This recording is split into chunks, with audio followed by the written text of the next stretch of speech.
नमो नमः मित्राणी, आप सभी का संस्कृत ज्ञानदायिनी चैनल में बहुत बहुत स्वागत है। मित्रों, हम लोग प्रशिक्षित स्नातक शिक्षक भर्ती परीक्षा 2001 के व्याख्यात्मक हल प्रश्न पत्रों का अध्ययन कर रहे हैं। आज के इस वीडियो में 23 नंबर के क्वेश्चन से अध्ययन की शुरुआत करते हैं। आज का हमारा पहला प्रश्न है कि मेघ की यात्रा के समय वाम पार्श्व में किसकी ध्वनि होती है? तो इसका आंसर हो जाएगा चातकों की ध्वनि होती है। व्याख्यात्मक हल को देखते हैं।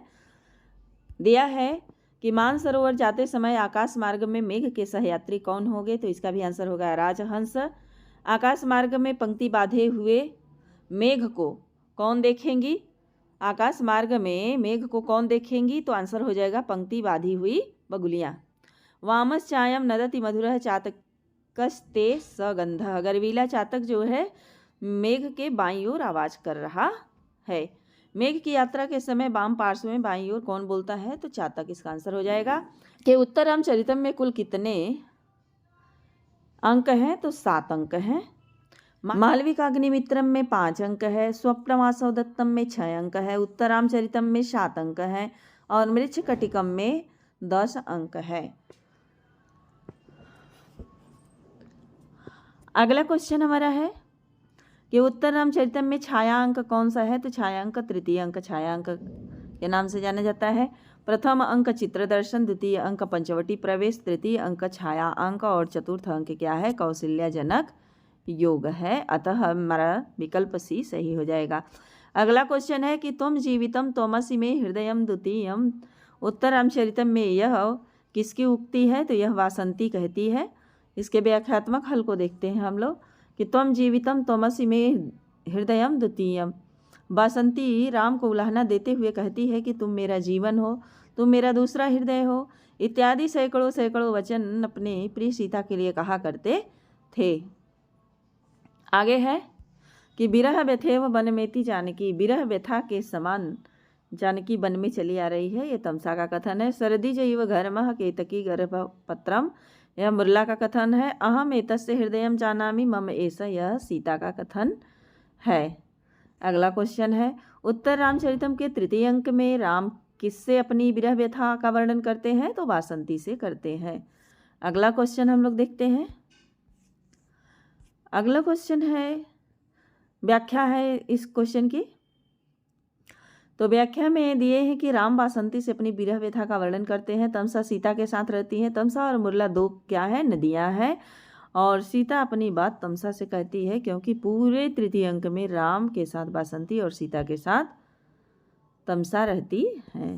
पुरोत्पीडे तटाकस्य परिवाह प्रतिक्रिया। पुरोत्पीड का अर्थ पूछा है तो इसका अर्थ हो जाएगा जल वृद्धि। इसके व्याख्यात्मक हल को देखते हैं। तो भारतीय निर्घोष वाणी हो जाएगा, उपरोत्पीड जल वृद्धि हो जाएगा, तटाकह में सरोवर, अस्तनित्नुह में बादल। विकल्प भी सही हो जाएगा। तो यस्यैव अप्रतिहत रयः सैकतं सेतु मोघः। तो यस्यैव अप्रतिहत रयः सैकतं सेतु मोघः श्लोकांश है। तो यह उत्तराम चरितम से है। अगला क्वेश्चन है, अच्छा इसके व्याख्या को देख लेते हैं। प्रत्यर्पित न्यास इव अंतरात्मा, यह अभिज्ञान शाकुंतलम से है और इंद्रवज्रा छंद में यह श्लोक है तथा उत्प्रेक्षा अलंकार है इव से। हत विधि परिपाकः केनवा लंघनीय, यह नीति शतकम का है। अनिश्चय गच्छति ऊपरी च दशा चक्र नेमी क्रमेण, माने कि चक्र के पहिए के समान सुख और दुख की जो अवस्थाएं होती हैं वह नीचे और ऊपर चलती रहती हैं। कैसे? जिस तरह चक्र ऊपर नीचे बदलता रहता है। तो यह सेव अप्रतिहत रयः सैकतं सेतु मोघः, यह क्या है? उत्तर रामचरितम के तृतीय अंक का 36वां श्लोक है। राम कहते हैं कि अबाध गति से जाने वाला जल प्रवाह जैसे सैकतं सेतु मोघः, माने कि बालू के पुल को तोड़ करके इधर उधर फैल जाता है, वैसे ही राम के अंदर कुछ ऐसा विकार उत्पन्न हो रहा है जो उनके शोक को इधर उधर बिखेर दे रहा है। अगला क्वेश्चन है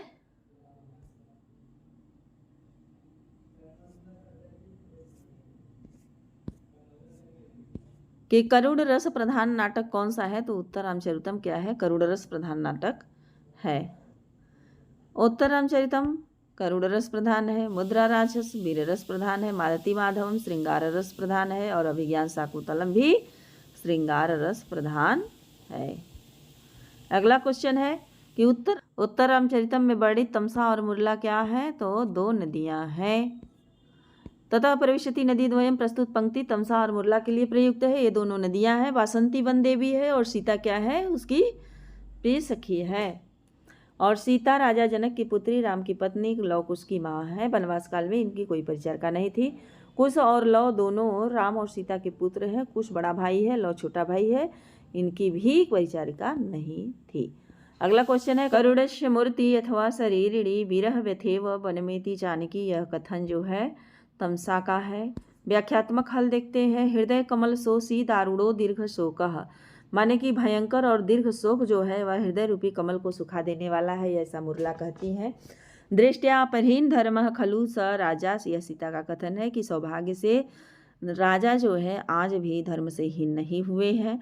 यद कल्याणम वयसी प्रथमे भाजनम तस्य जाता, यह राम का कथन है कि वयसी प्रथमे, प्रथम अवस्था में यानी युवावस्था में, तरुण अवस्था में जो चीज़ें कल्याणकारी होती हैं उसका पुत्र क्या हो गया है? पात्र बन गया है।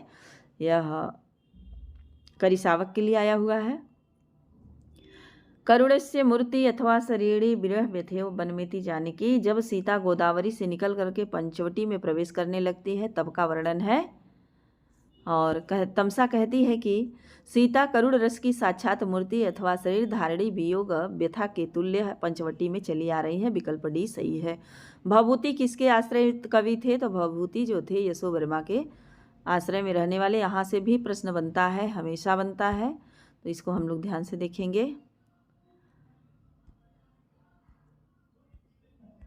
तो दिया है कि भवभूति क्या थे? तो यशोवर्मा के राजाश्रय में रहते थे। कालिदास विक्रमादित्य के और बाणभट्ट जो है हर्षवर्धन के, भारवी विष्णुवर्धन के राजाश्रय में रहते। शिवराज विजयम के लेखक कौन है? तो अंबिका दत्त व्यास है। इसके व्याख्यात्मक हल को देखते हैं।